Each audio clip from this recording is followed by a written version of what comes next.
I neglected my chest for 1 year in calisthenics. Just understood that the more you do something, the better you will become, and this is also the case with calisthenics skills. Anyone that has ever tried to achieve something like a muscle up or a handstand push-up or a skill even harder will be able to confirm this. The logical explanation is that the more you do something, the more you will adapt. This makes it so high frequency is deemed highly important for any kind of skill training. The problem with doing something as frequently as possible is recovery, and anything that affects your recovery to be able to perform the skill you desire is going to be an obstacle on your way. The skills is somewhat of a vague term. It can mean a muscle up, a handstand push-up, a front lever, or a planche. But generally, the harder the exercise, the more true it is that you will need to neglect other muscles. Skill training can be summarized as relative strength training that is highly specific, meaning that you need to actually work on the movement pattern itself to achieve the exercise, although this varies on the movement itself and its difficulty. For example, you might get the muscle up by getting a stronger back, but it doesn't matter how strong your overhead press is or shoulder strength if you don't have the straight arm strength to hold a planche, along with whatever else is required for performing a planche. The difference with absolute strength training and calisthenic skill training is found in the ways you can apply progressive overload and the initial strength threshold required to even be able to do the exercise itself. In other words, a complete beginner that is interested in strength training, specifically making his overhead press really strong, can start by simply using the barbell without any load,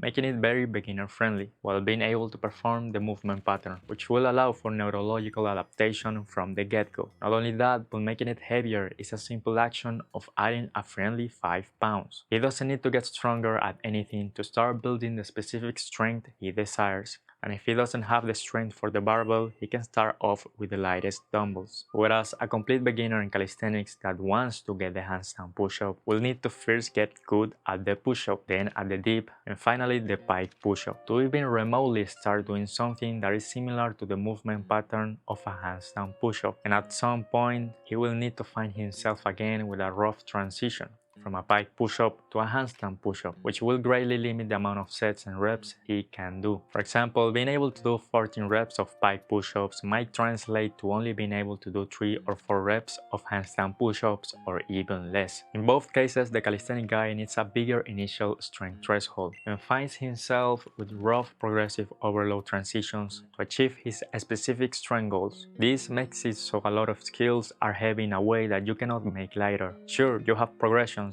but even so a lot of them are still hard and the transitions are rough, and the heavier and taller you are, the rougher these transitions are. It is exactly these rough transitions along with the difficulty of these skills that will force you to hyper-focus on them and neglect other muscles. To achieve the handstand push-up and get a considerable amount of sets and reps, I had to sacrifice the volume I could do to other exercises and put them on anything handstand push-up related. This means that for a year or so I wouldn't go hard on push-ups or dips or not do as much volume as I could, and also not isolate triceps, because doing so will highly affect my recovery, which will mess up my handstand push-up quality of sets and the amount of sets and reps I could do, especially because it was really heavy for me. The transition from a pike push-up to a free handstand push-up is rough. I was only able to do 2 to 3 reps per set, which meant that it was heavy for me. Because of that, if I were to arrive at a handstand push-up session with even a little fatigue or soreness in my triceps or even my chest, I will suffer a quite significant performance drop, which means that my frequency was compromised and the training session itself wasn't going to be good quality. There was a time where I only did the handstand push-up twice per week and I was around the 2 to 4 rep range. I wasn't doing much volume or focusing too much on it and no results were seen. It was only when I started doing 3 to 4 times per week of handstand push-ups with around 8 to 12 sets per session, with some sessions arriving to 16 sets, doing a low rep high set approach, that I started finally seeing some progress and getting more reps per set. But if after all of that I were to do high reps, high sets, dips and push-ups, I wouldn't have been able to keep up with the frequency I desired.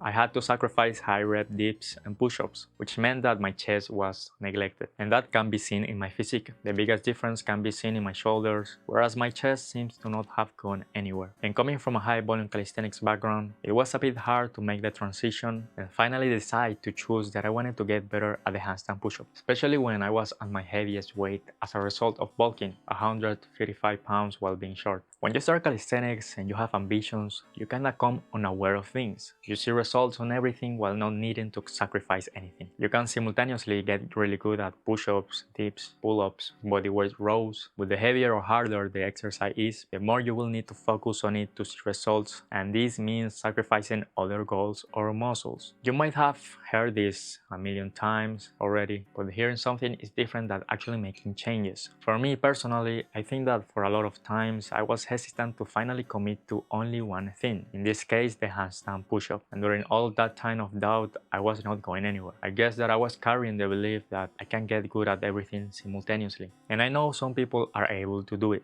but personally for me it was a no, especially because I was as heavy as I could be. I finally can do a lot more reps per set than before, meaning that I have greatly adapted. I don't need to make these sacrifices anymore and neglect my chest or triceps or commit a lot to the handstand push-up because I have already broken through that 2 to 3 rep plateau.